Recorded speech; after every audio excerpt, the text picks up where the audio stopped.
What's up, beautiful people?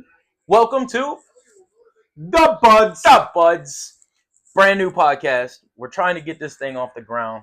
What we're doing here is all the man shit. All the man shit. We're going to talk whiskey. We're going to talk cigars. We're going to talk baseball, football, golf. We're even going to talk race cars. We're covering all the bases. Come in closer. Come sit on the sofa. Let's have a good day. We're gonna hit you with conspiracy theory talk.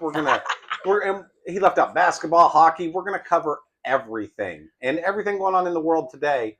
It's gonna be a good time. I mean, I kind of feel like I was just leaving, space for imagination.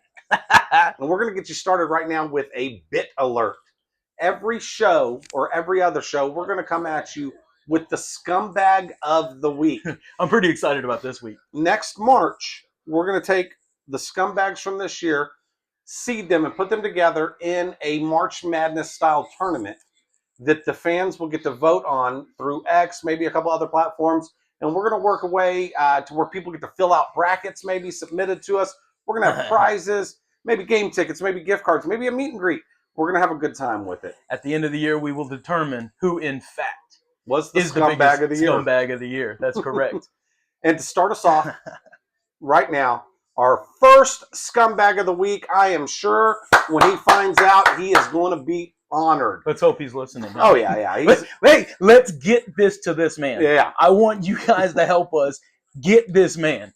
Now, we certainly are not the first people to point out that Darian DeVries is a fucking scumbag. Fucking scumbag. So, for those of you that don't know, he, up until a couple weeks ago, was the head coach of the University of West Virginia's men's basketball team. He was in his first year as head coach, came in, said all the right things. Then in late November, his team was playing in a tournament called the Battle for Atlantis, which the University of Oklahoma ended up winning. Playing in that tournament, some point during that tournament, he had contact with the athletic director from the University of Indiana.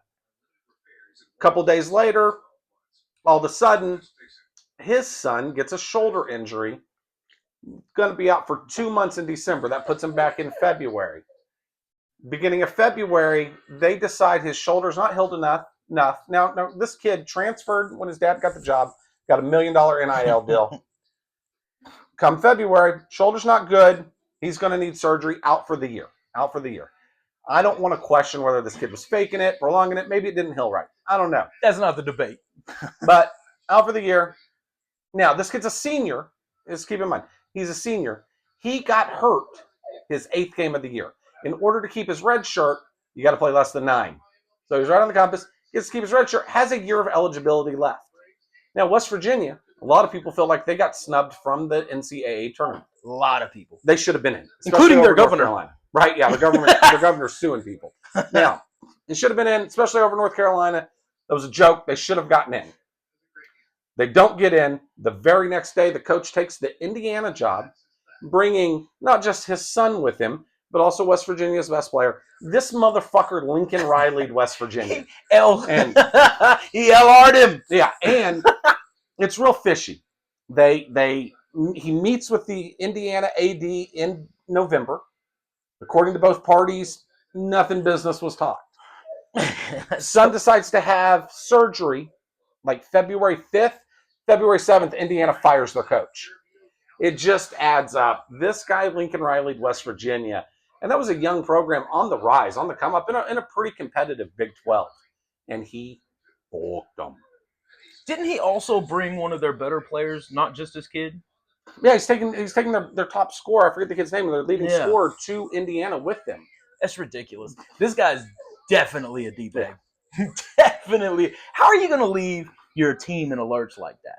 Like, I understand the concept of money, and I guess in the world of NIL now, like, that's just kind of how it is. Everybody's making a business decision. College is kind of a business now, but man, when you walk into a young athlete's home and you ensure his parents that you are going to help mold this young individual into a man and teach him right for wrong. And then you teach him to roll on your... Yeah, people put their faith in you. And then you leave him behind. It's trash. It really is. And I'm all for people leaving for better opportunities. He was an assistant at Drake, got the head coaching job at West Virginia. That's great. Get a better opportunity. But there's a right and a wrong way to go about it. And that's the point here. You know what I think I'm going to do? I think I'm going to get us a board so we can put each week. This is our first D-bag of the year. We need some accompanying music to go with the segment. Oh, we're going to work that out. Bit alert.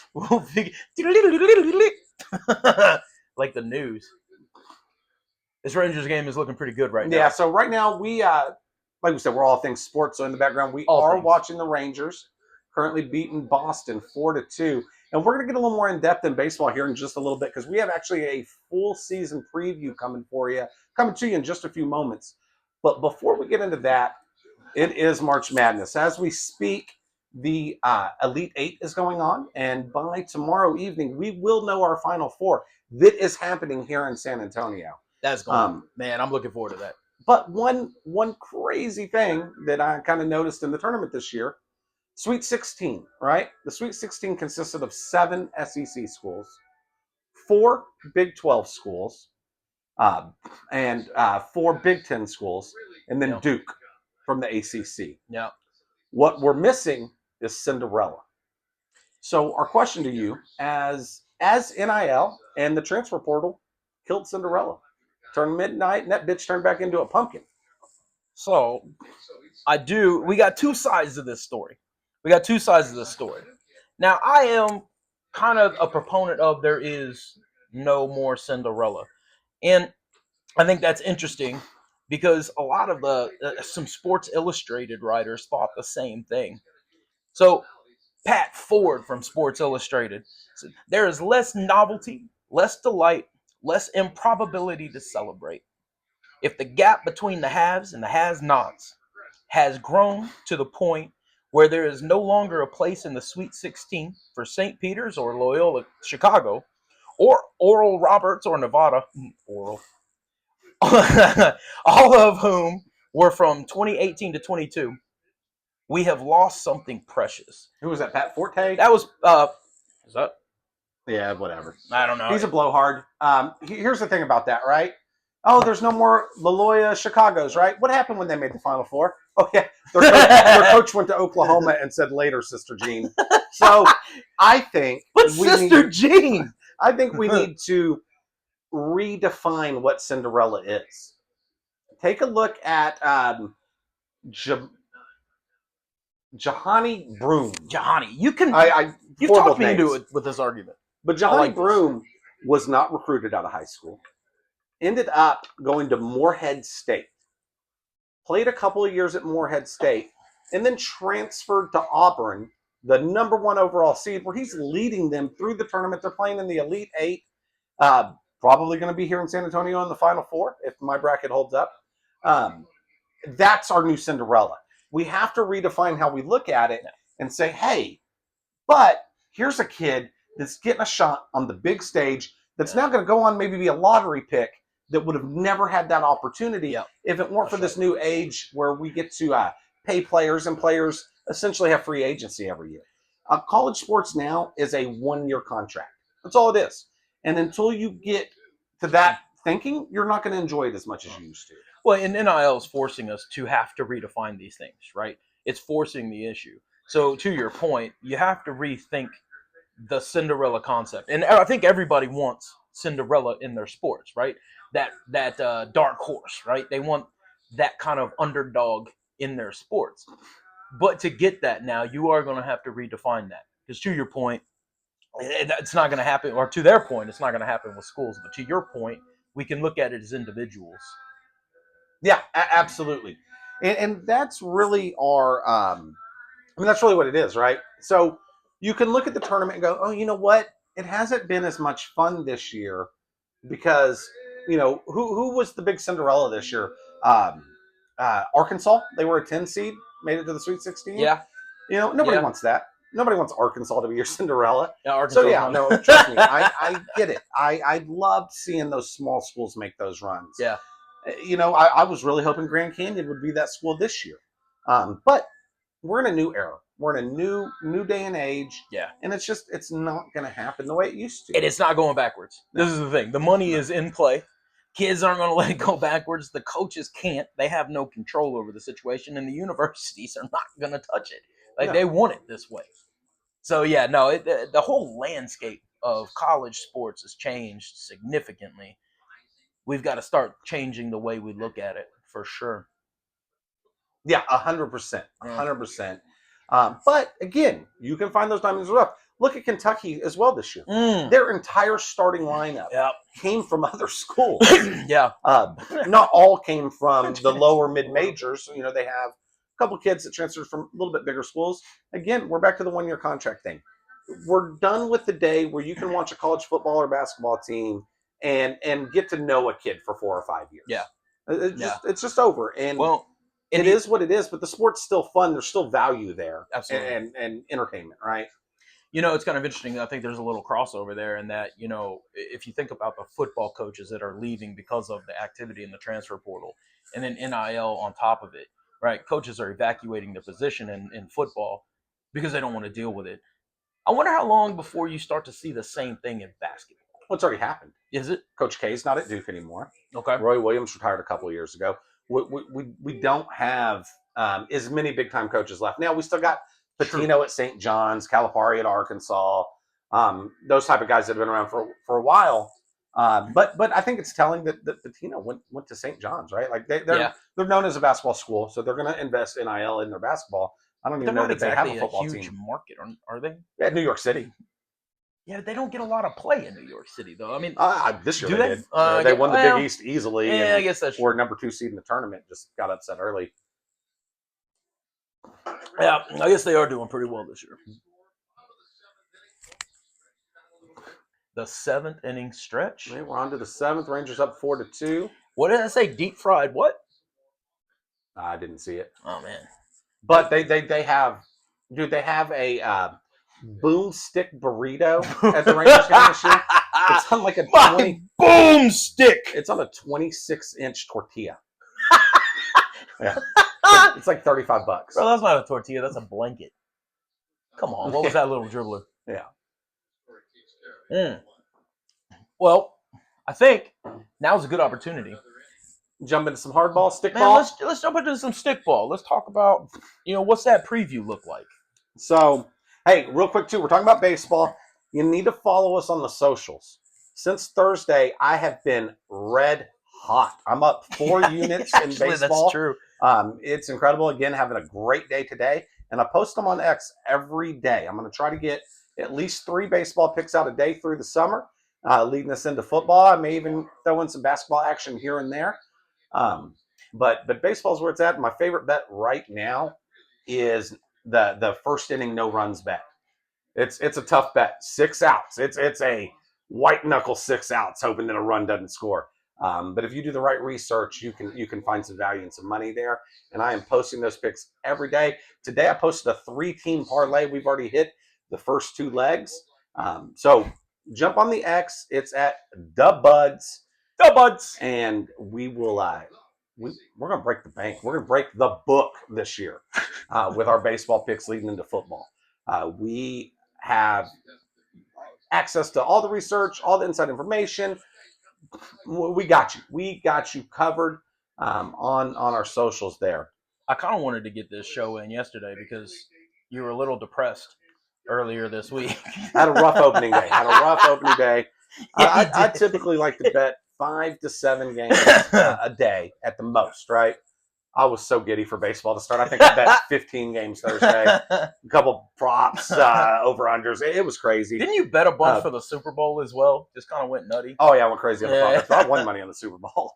But Thursday, had a rough day. Yesterday, on the Twitter account picks, 5-0-1. We had one push that kept us from being perfect. Today, so far, we're 5-2. So we're going to make you money. We're going to cover your juice, and we're not asking anything in return except for maybe a like on the video, subscribe on the YouTube channel. We've got you covered for all your gambling needs, sports news. We're going to be there.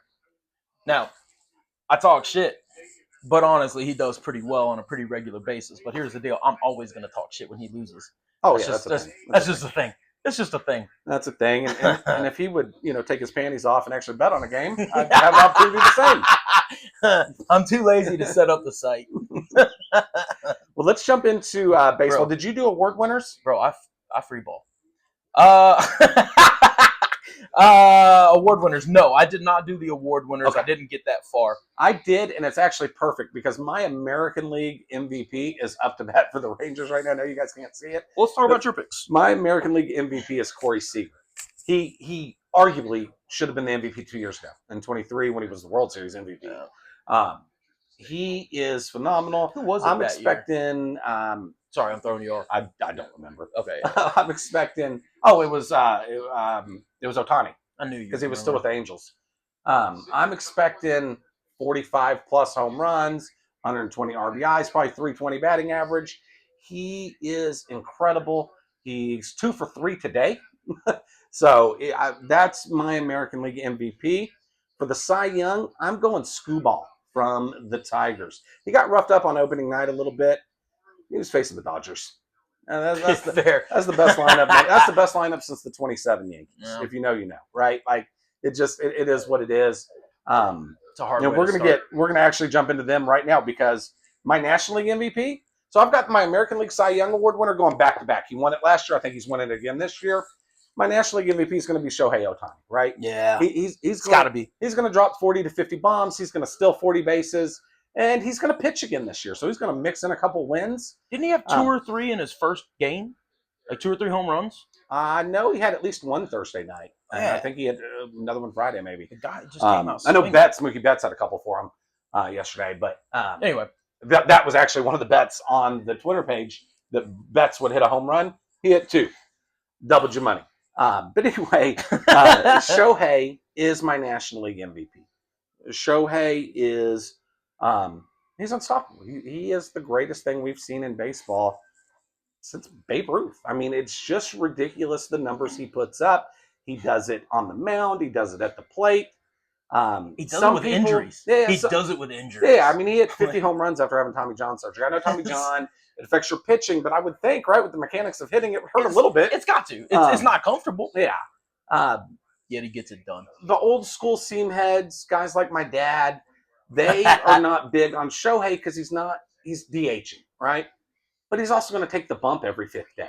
So I think it negates it, right? And so that is your National League MVP. For your National League Cy Young Award winner, okay, this one is a bit of a surprise.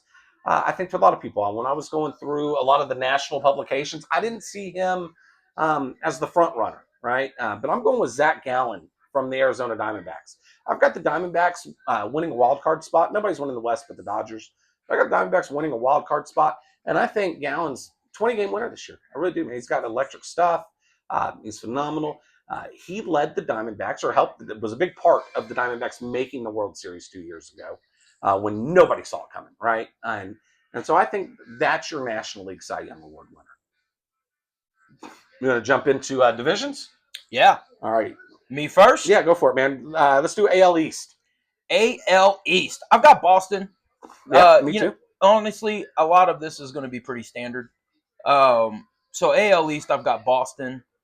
For the West, I've got Seattle. You got Seattle winning the division? Mm-hmm. With that lineup? Mm-hmm. Okay. I do. They're going to have a team batting average of about 220 this year. You think so? Yeah, they got nobody. Julio Rodriguez is the only bat in that lineup. But they have a 1 through 5. They might have the best pitching staff in the game. So I'm not saying it's a bad pick. They're just going to have to win a lot of 2-1 games. I've got them making the wild card in mind. Okay. Yeah, no. And I'm right there with you on Boston, too. I took Boston over New York simply because I think New York's lineup, even though they hit 9 home runs today or whatever it was, I think their lineup is going to miss Soto. Yeah. And then Garrett Cole got hurt in spring training. Tommy John, I believe, out for the season, right? That's their ace. That's their guy.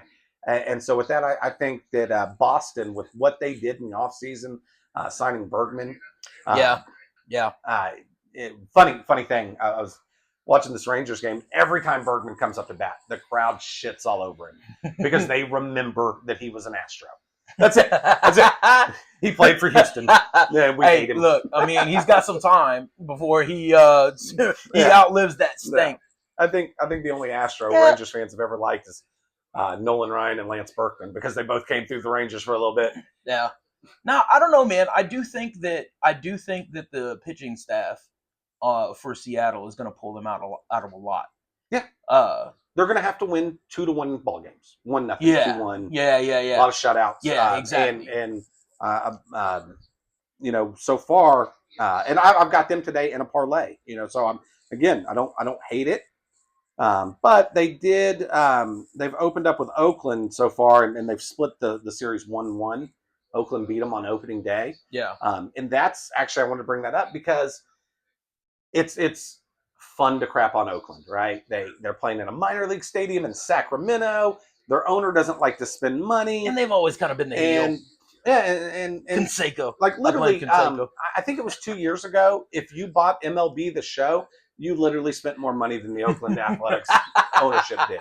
I mean, it's ridiculous, right? But all that being said, they've got a group of kids that have come up this year, and I think Oakland, they're going to surprise some people. They're going to be around 500. They're going to be a tough beat all year. The West, to me, since you jumped over there, yeah, Rangers, Astros, Seattle, Oakland, Anaheim. Right, that's how I see it going. And I really think that those top four are all going to be over 500 or right at 500. And I think the West probably going to end up with 3 playoff teams. Okay. Interesting. Yeah, so man, these are the folks that I didn't do a lot leading up to the championship run, right? So I have a lot of playoff picks as opposed to who they're going to be playing. Yeah, I got you. Yeah. So you got Boston in the East, Seattle in the West. Who's your Central winner? Detroit. Yeah, me too. Yeah, me too. Detroit. I think it's a. Here's the thing. Yeah. The Central has 5 teams in it. Yeah. 4 of them could win the division easily. Yeah. It's going to be probably the only reason the rest of the teams in that division are going to be over 500 is because they get to play the White Sox 19 times a year, right? Like the White Sox are probably the worst team in baseball. They were historically bad last year. They're going to be historically bad again this year. But I did hit a plus money bet on them on Thursday that they are going to be really bad. They're going to lose 100-something games. And the rest of the division will benefit from that. That's a 1 playoff team division, and I'm with you. I got Detroit. Okay. So now I do have the Rangers in that first wild card spot. Okay. So my wild card teams are Houston, New York, Seattle taking the last wild card spot. Okay, that's right. You told me Seattle. So we've got pretty much the same on Boston. We've got the same on Detroit. Who was your West? The Rangers. Okay, yeah, that makes sense. Rangers, their lineup's going to be historically good if it stays healthy this year. Yeah, I mean it might be the best lineup in the game. It's the best lineup in the American League, second best lineup in the game behind the Dodgers. It's going to be really good. A lot of the Rangers' success is going to depend on the health of the starting rotation. Jonathan Gray's already hurt. Corey Bradford's already hurt. I think we're going to get Gray back around the All-Star break. And Bradford probably beginning of May, I believe. So that'll help. But like their replacements, Jack Leiter pitched last night. Electric. He went 5 innings, scattered some hits, didn't give up an extra base hit.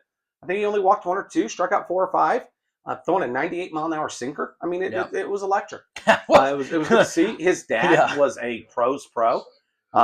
With the Mets and the Marlins and kind of I'd forgotten about that. That's where I was watching for that sinker. You showed me that a couple of times. Yeah, that's dirty. And then Kumar Rocker, who's going to pitch for him, that took one of those guys' spots in the rotation too. A lot of people don't know that Leiter and Rocker were the number 1 and number 2 starters for Vanderbilt several years ago when they won the College World Series. Right. And the Rangers ended up both of them as first-round picks after. Well, it was actually Rocker got drafted in the first round by the Mets. They found some things in his physical they didn't like, so they didn't sign him. He went and played in some independent league somewhere, re-entered the draft. The Rangers took him. He ended up having some arm problems. They've got that squared away. He's got a plus fastball. He's got good stuff. He's young. So we'll see. But a lot of the Rangers' success is going to come directly from that rotation and their rebuilt bullpen. I think their biggest weakness is probably closer. They got this Luke Olson kid. He was a first-round draft pick from them several years ago. Made it up to the pros, struggled, and I think he found his footing. I think he was with San Diego or somewhere. He left the Rangers. Now he's back. I don't necessarily like him in the closer role, but there's always, trade partners, and so we'll see what happens there. But I do think the Rangers are your American League West champion. And like I said, for the playoffs in the American League, I've got Texas as the 1 seed, Boston as your 2 seed, Detroit as your 3, Houston your first wild card, New York, and then Seattle. And I'm going Detroit over Seattle, Yankees over Astros, Rangers. Or no, hold on, that's not right. Yeah, Yankees over Astros, and then in the next round, I'm taking Rangers over Yankees, Boston over Detroit. Your ALCS is going to be, mark it, it's going to be a rematch of the opening day series between the Rangers and Red Sox, and I think the Rangers go on to the World Series. Interesting. So I've got, to that next round, I've got American League, Texas beating Baltimore, and then I've got Houston over Detroit. Okay. So we have, and then in the National League, we've got the Padres over Phillies, and we've got New York Mets over the Cubs. Who are your National League division winners? My National League division winner. So East is Atlanta. West is the Dodgers. Let's see. Central is Chicago. The wild card 1 is Padres. Wild card 2 is the Phillies. And 3 is the Mets. Okay. So I've got Atlanta as well. Now, the American League East is going to be the most competitive division in baseball. You've got the Braves. Yeah. Right? Great pitching staff. Chris Sale had a rebound season last year, won the Cy Young after injury issues and in Boston. They're pretty consistently good. They're getting a couple of guys back that were hurt last year.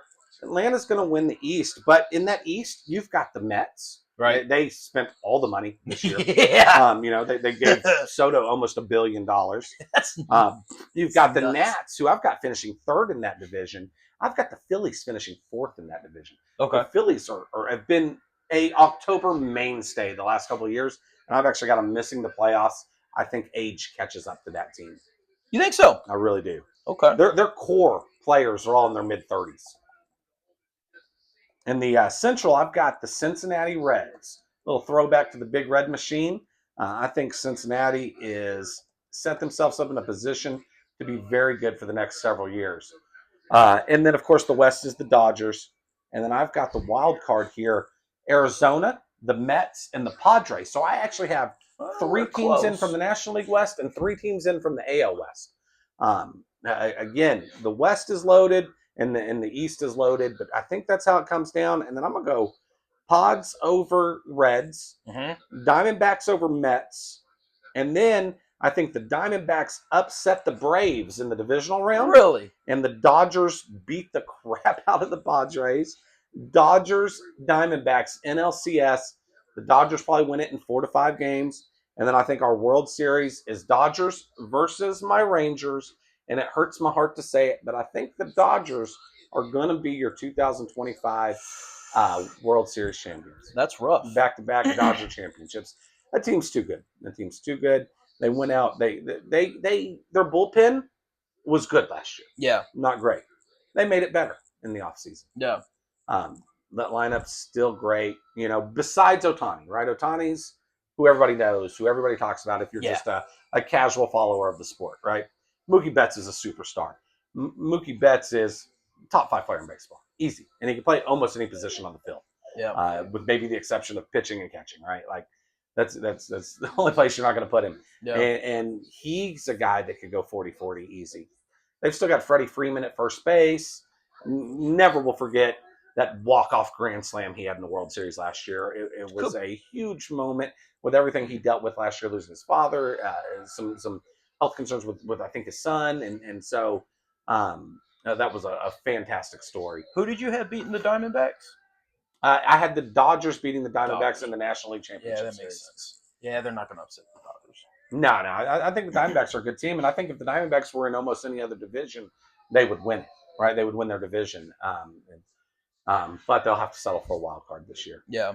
Now, October baseball is insane, and you never know what's going to happen, right? Like 2023, the World Series was Rangers Diamondbacks. They were both wild card teams. Nobody really saw that coming, especially with, I think, the way the Rangers finished the regular season that year. Last year, it kind of went shock, right? We had New York and LA, and all the fans in the middle of the country were crying that the sky was falling because we had East Coast v West Coast, two biggest payrolls against each other. But the thing is, everybody wants to get mad when the Dodgers or the Yankees or the Mets or whoever spend money, right? Yeah. Hey, guess what? Poor people don't own baseball teams. If your owner is not willing to spend money, that's because he's an asshole. And that's all there is about it. Or he's cheap. What it is some of these owners, Oakland's owner, Kansas City's owner, they use their baseball team as a tax write-off. Oh, look, my baseball team lost money. As they say, it's not about how much money you make; it's about how much you keep. Yeah, exactly. But yeah, so that's where I see the baseball season going. I think it really comes down to Dodgers Rangers. Now I've got Rangers Mets in the World Series. Yeah. Oh damn. Okay. Yeah. Why the Mets? So you got the Mets coming as a wild card. Yeah. Hold on one second. Apologies. I'm looking for my notes. I mean that Mets lineup is loaded. So Francisco Lindor, Juan Soto, they're no doubt they're a great team. I had a quote and I have lost it. There was something that I was reading the other day and it made me. I'm gonna find this. I apologize, people. I'm poorly prepared. That is kind of standard. I just do shit. The other day I was hanging out with Mebab and his family, and we were driving around and we were looking for a parking spot over there in Green, and there was no parking spots, but there was a little place that looked like a parking spot where I could fit my truck. So I closed the mirrors and I backed up into that spot. Their daughter was like, "What's Uncle Horsey doing?" I'm Uncle Horsey. "Oh, what's Uncle Horsey doing?" His Meepat was like, "I don't know. He just does stuff." It's like, just randomly. So anyway, I do not have these notes. I'll come back to you on that. But there was a compelling reason why I had the Mets. Yeah, I mean, there's a lot of reasons to like the Mets this year. So I'm with you. I just don't think that they will be able to overcome that Dodgers team. I just don't think anybody will. That Dodgers team lineup for the old school baseball fans, it's a lot like the Big Red Machine, right? When you had Morgan, Rose, Bench, Griffey Sr. It's just very good, very good. Now, the great thing about baseball is super teams lose all the time, and anything can happen. And as the season goes on, like they say, it's a marathon, not a sprint. As the season goes on, guys are going to get hurt. Guys are going to struggle. You're going to go through slumps, and it might not be the Dodgers there at the end, but it probably will be. Probably will be. I mean, it seems foolish to bet against the Dodgers. It was something about injuries for the Dodgers, and I just can't find the quote. But what it alluded to is that injuries for that team are they're predicting a lot of injuries, right? They're like you got Ohtani, he just had surgery, right? That surgery's pretty easy. It's pretty routine now. It gets the job done, and surgeries are actually quite effective now. But it is because he made it through all last year. It is still an injury. Yeah. So how is that going to change him? So far, it doesn't look like it has. Freddie Freeman's had injury problems over the years. Man, I think Betts, is running his fair share. So yeah, no doubt, injuries could happen. Unless you're talking about Jacob deGrom, predicting an injury is like a place where I would tread lightly, right? Like, but yes, I do see your point. And the Mets are loaded. They're another great team. So, do you figure?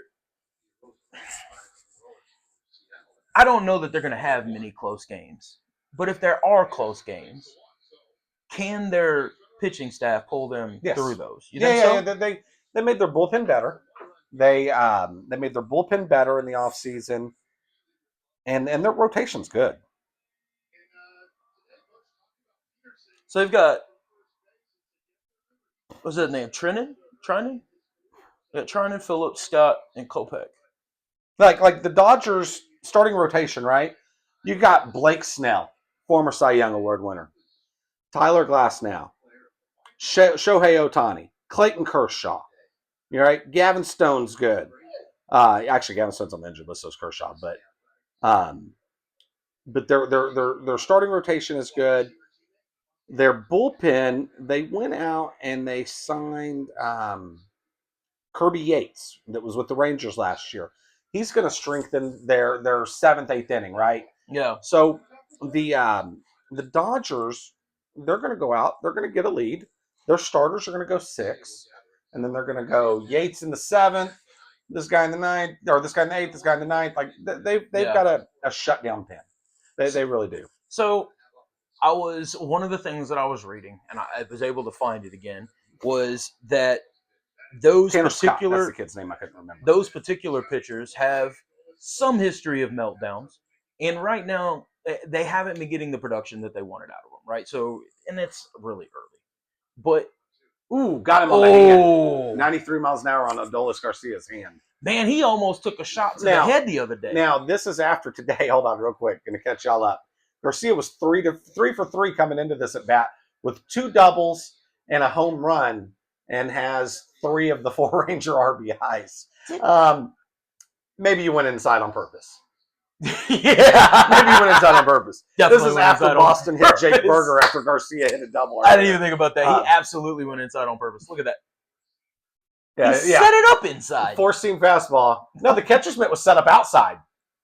No, that's when the pitcher set it up. Yeah. The catcher wanted it the other way. Yeah. Well, didn't he get hit in the wrist last season too? Probably. I remembered that. This dude takes shots. Anyway, so the way I read that, it made me think that there would be more meltdowns from the pitching staff for the Dodgers. Now, where that doesn't matter is Ohtani does his thing and has them 5 and 6 runs ahead. There's buffer there, but a lot of the analysts were seeing that might not be the case. In close games, they thought that the pitching staff would either have injuries or there would be a meltdown on the mound. And after reading that, I don't know if it's wishful thinking, but I could kind of see it happening. So certainly to Detroit. CBS Sports ranked the top 10 bullpens coming into this season. Yeah. Dodgers are number 2. They're number 2? Number 2. Guardians are 1, Dodgers 2. I mean, like, to your point, looks good on Tigers, paper. It Twins, looks good on paper. Brew Crew. Sorry, Tigers were 3rd or 2nd? 3rd. 3rd, okay. Dodgers were 2. Dodgers were 2. Who was first? Guardians. Okay, got it. Yeah, and did they get Braves the double? and Mets. They did. Round out your top 10 bullpens coming into the year. So, to your point, I'm not sure, what source material you got that from, but the CBS others. Oh, well, another writer at CBS disagrees. Exactly. That's the beautiful thing about the internet. I could give you a topic, and you can find things to agree or disagree. 100%. Usually from the same publication, right? New York Times. Yeah. Usually they agree. Huh? You would think. But anyway, no. Hey, so that's the baseball preview, and we've got so much more coming to you. I don't think he's safe. When we started this video, we told you our names. So I'm KB. This is Big Jolly. So and Big Jolly is going to fit his big jolly ass into a race car. That's the thing. He's bought the car. We've got some footage of working on the car, the tires, going over stuff. We got Wheels with Chris. Wheels with Workman.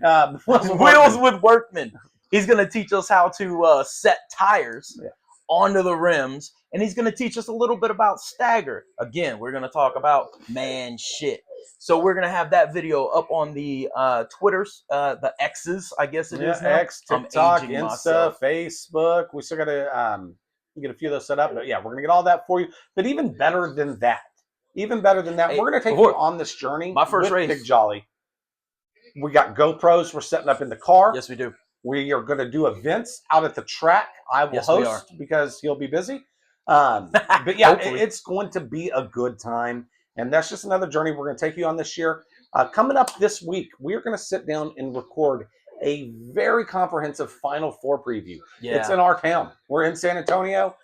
We are going to actually try to get out this week in San Antonio. I don't see any reason we can't. We got free concerts coming. We got Jelly Roll, Pitbull, Chris Stapleton. It's going to be so good. I'm forgetting somebody, but there's several big names coming through playing free concerts at Hemisphere Arena. We're going to get down there and get some footage. We've actually got a street team we're sending out there. So come find us, say hello, and we'll have a good time with that. Bro, we have a street team. We absolutely do. I literally just made that up, but I'm going to find them and make them our street team. You made them. Yeah. You made them. They did. It's true. It's true. I did. They're my children. They are my children. So, dude, I think that it sounds like once we get the car back, about a month before I'm at my first race. Okay. So we're in a really good spot right now. We got the car, like you said. We made a lot of modifications on the car. Based on our class, we have to have a certain horsepower. We're limited to a certain horsepower. There's actually a lot of limitations. So we had to make some adjustments with the headers. We had to get new headers, put those on. There were some spacers that had to come off. There was some work with the air filter. It had to be dropped down. All of this in the spirit of getting it legal for the class that we're in. That's the work that's been happening. That's the work that you're going to see all over the socials. And then, to his point, we're going to have cameras in the car for my first race. I'm very excited about this. I can't even begin to describe, but I got to get there. So I appreciate your patience with that. We also have a road trip coming up. We're going to go up to Oklahoma. So they are no longer doing the spring game. A lot of schools have canceled their spring game. And here's why. It's actually smart. I kind of like it. The transfer portal. Back on this, right? Yeah. So the transfer portal spring window opens up right after the spring game. What coaches, I think, are scared of is you have some freshmen or some sophomore that didn't play last year, maybe been hurt or whatever, has an incredible spring game. The next thing you know, Georgia, Ole Miss, Texas, whoever is their NIL collective is in this kid's mentions going, hey, come here. We'll give you $1 million. We'll give you 1.5. We'll give you this. It's crazy. So a lot of schools have canceled the spring game. We had already made the arrangements to go up for this game before OU canceled it. But OU is replacing it with something they're calling Camp Crimson. They call it the Crimson Combine. Yeah, I'm sorry. You're right. The Crimson Combine. The Crimson Combine. The Crimson Combine. Thank you. So we're going up there for that. We are going to try to get back in town in time to maybe do something with UTSA for their event going on as well. But while we're in Oklahoma, we're going to hit a little college baseball action for you guys. We're going to go see Oklahoma Vanderbilt. That's the current rankings are Oklahoma's number 9 in the country and Vandy's 17. I'm so excited. So this should be a hell of a matchup. So we're excited to see that. And actually, I was looking at it today. If everything tracks, the kid that'll be pitching for Oklahoma that day while we're there, his last name's Witherspoon. He's got electric stuff. He's awesome. And he's actually the number 1 rated pitching prospect in the SEC this year. So I'm incredibly excited to see that. Baseball in the SEC, bro. Yeah. Man, this is nutty. We've got some amazing stuff planned for the football season as well. And don't worry, not everything's going to be straight sports. We wanted to do that on the first episode. Just try to wet your whistle a little bit. We've got more stuff planned. We've got conspiracy theorists that are going to be coming to you live. So I happen to know a guy that is two guys expert. Well, the specific I'm talking about, Timmy, is a expert on the JFK assassination. Timmy's wild, right? We've got another great friend of ours, Army veteran. Just knows a lot of stuff and is very opinionated. I wouldn't say he's an expert on anything, but he knows a lot. And he's just just fun. He's an expert at long range shooting. That is true. He could kill you from quite a great distances. Far away. You'd never know. Yeah, I saw a Dude Perfect video where they shot somebody or shot a target from over 2 miles away. God. That's this guy. He can do that. That's like So yeah, so we've got him coming on for the conspiracy theory episode, and it's going to be incredible. Yeah, absolutely. Thank you for bearing with us on this first episode. I know we stumbled and this and that. We're learning as we go, but this is going to be fun. We're going to take you guys on a crazy journey with us. Scott, you got anything else for the peoples? Death by living. This is our motto. Death by living. Death by living. Join us in the adventures. Come visit us in the car. Come visit us at the tracks. Come visit us at our events. Let's talk. Yeah. Let's drink some beer. Let's have a good time. That's what this is all about. We want to reach out to the people and we want to have a good time with you. Yep. And hey, before we go, I got 2 bits of advice for everybody. Number 1, you're never out of it if you bet the over. Number 2, you're just a parlay away from making everything okay. Love you guys. daBudz. daBudz.